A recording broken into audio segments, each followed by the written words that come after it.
The Pistons injury list continues to mount, plus the team re-signs a former Piston to the roster. We'll talk about that in just a moment.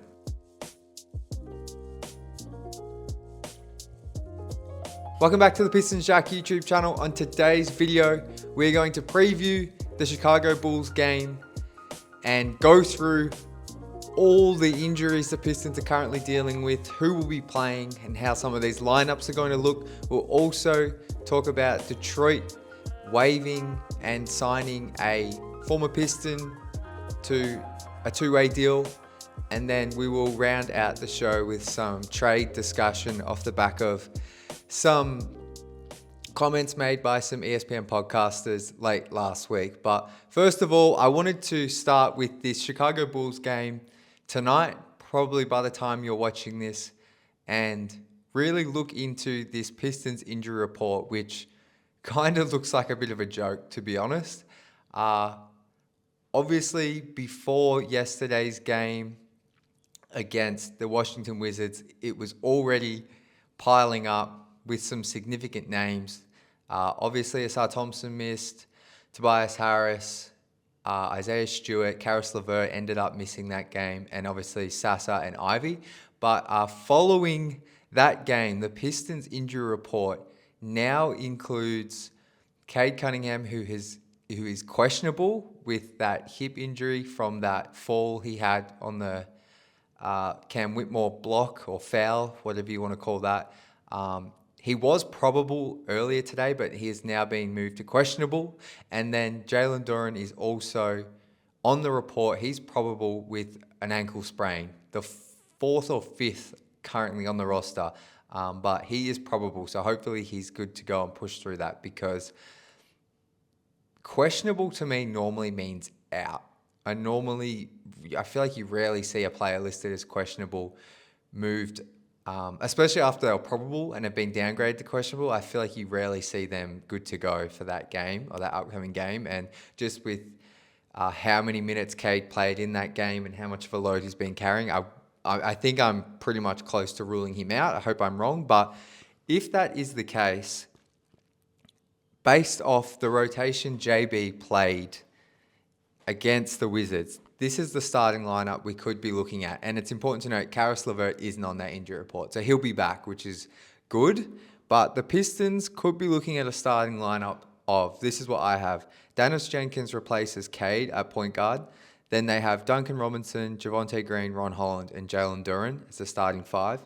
Off the bench, you have LeVert, Lanier, Bobby Klintman, Paul Reed, and potentially the newest Piston, which we'll talk about in a moment, Wendell Moore Jr., who's on a two-way, but he would be the 10th man. So maybe they start LeVert and have Dennis come off the bench, but either way, you get what I mean. That's pretty much all they're working with. The only other players they can even play are Tolu Smith, who, if Jalen Duren doesn't play, he will be playing, and Isaac Jones, who they recently signed last week. So we are pretty much down to the last players on the roster.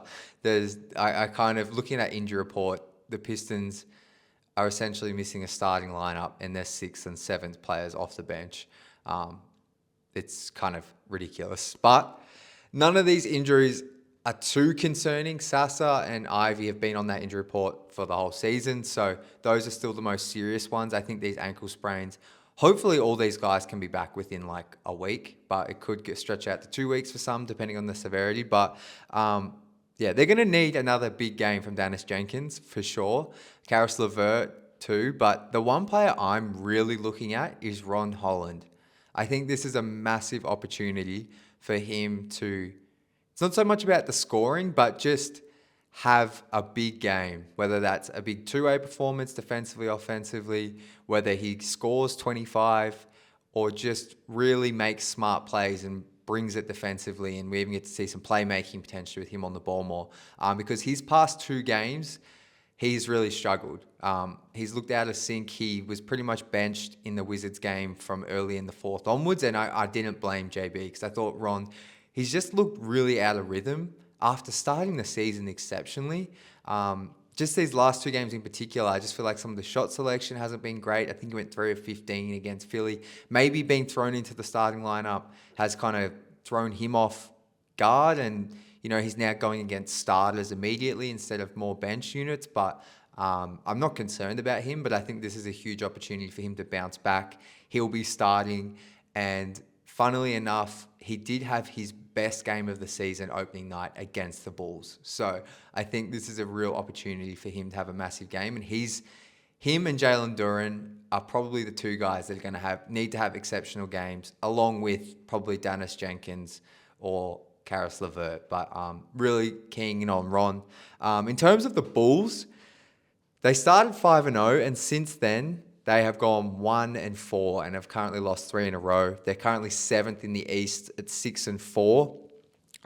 Kobe White and Zach Collins are still out. They were out opening night when the Pistons played. Josh Giddey could be out after spraining his ankle against the Cavs, which was a pretty nasty ankle breaker. He missed their last game against the Spurs, which they lost, and I think Billy Donovan, their coach, said the most games he'll miss is 2. So there is a chance he doesn't play, and to be honest, that'll be awesome if he doesn't play, because he's been playing really good basketball, and he struggled a little bit against the Pistons opening night, but that's because we had Asar to put on him. We won't have Asar tomorrow. He's definitely ruled out. So if Giddey doesn't play, that'll be huge for Detroit. But important to note, the Bulls have significantly dropped off from where they were those first 4 games. They are now overall in the season 17th in offense, 18th in defense, so right around that middle pack. And in their last 4, they're in the bottom 10 for both. So they're not playing the best basketball right now. The Pistons, I think this will be a close game no matter what. I think because it's at LCA, I think the Pistons will put up a decent fight, and let's just hope they can have enough bodies to run out against the Bulls and put up a pretty good fight. But that's kind of all I have on that. Hopefully Cade can play, but I just think when you see him downgraded to questionable, especially that was a tough fall, and he looked exhausted in that game. I think even if he could play, I think I wouldn't be opposed to just resting him, as much as I want this win streak to keep going. And I still think it can without Cade tomorrow against a bit of a Bulls team on a downward trend. I think probably smart to rest him because he did look extremely tired. So let me know your thoughts though on the Bulls game. What are you expecting? Like I said, I'm really keying in on Ron, but I'd love to know what all of you are looking for. Moving on, the Pistons I'm calling it re-signed, but the technical term is the Pistons have signed Wendell Moore Jr. off waivers. I think he was with the Celtics G League team, but they waived him, and now the Pistons have picked him back up and signed him to a 2-way deal, and in the process waived Colby Jones. So Wendell Moore was obviously on the Pistons roster last year. He was part of one of the trades from the Timberwolves. Was one of Trajan's first trades, but obviously Trajan likes Wendell Moore. He was on the team for about 3 or 4 months last year. Had some really good moments. He's kind of like a 6'6" wing type player, but I think the thing that stood out to me with him when he was on the Pistons, he can kind of handle the ball. He's steady, makes good decisions, decent shooter, but a really good depth piece to add. And I think he'll be a really nice player on the Cruise, to be honest. So good to have him back. Obviously has chemistry with a lot of the Pistons core. JB, JB obviously loves him as a player. I remember him giving him praise multiple times after games. He even started for JB a couple of times last year, early in the season. So interesting move.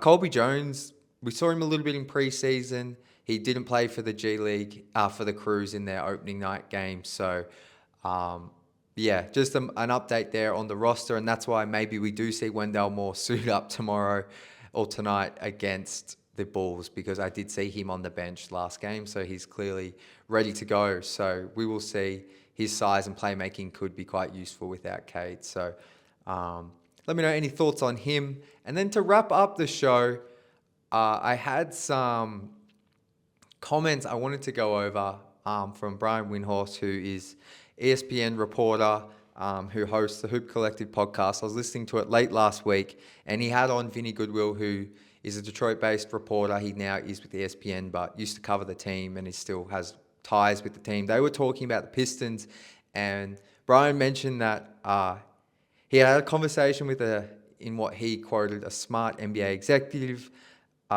recently, and that the Pistons, they were talking about how the Pistons are a team to keep an eye on, and that they also discussed a potential player that they have heard the Pistons could be interested in, or they could see ending up on the Pistons. Brian wouldn't name the player, but the general discussion was that the Pistons are a team to watch in the lead up to the trade deadline in February. And this got kind of Pistons Twitter talking.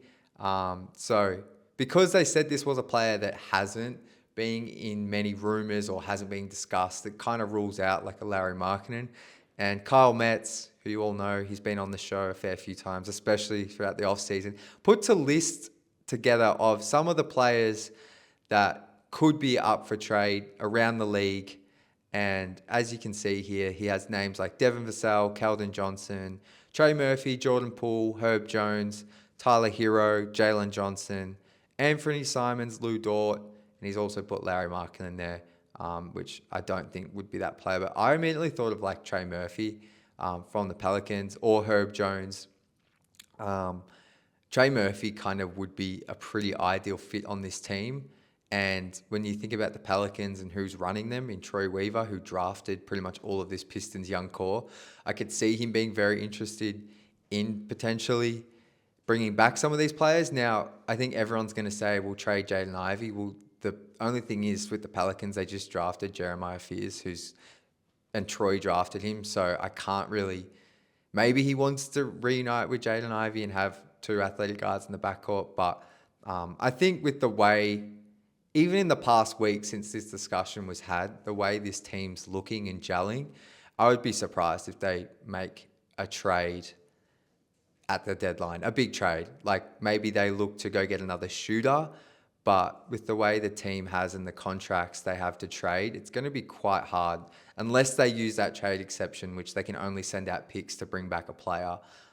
So those are just some knowns there. I wanted to throw that out there. Is there any player you can think of that isn't a popular name that's been in discussions that could end up on the Pistons? I'd love to know.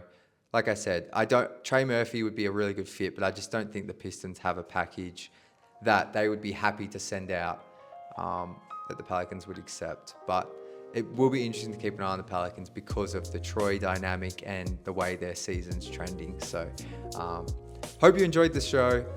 We'll be back here discussing in what I hope is the Pistons' 9th straight win and 10th of the season, straight after the Bulls game. But until then, as always, go Pistons.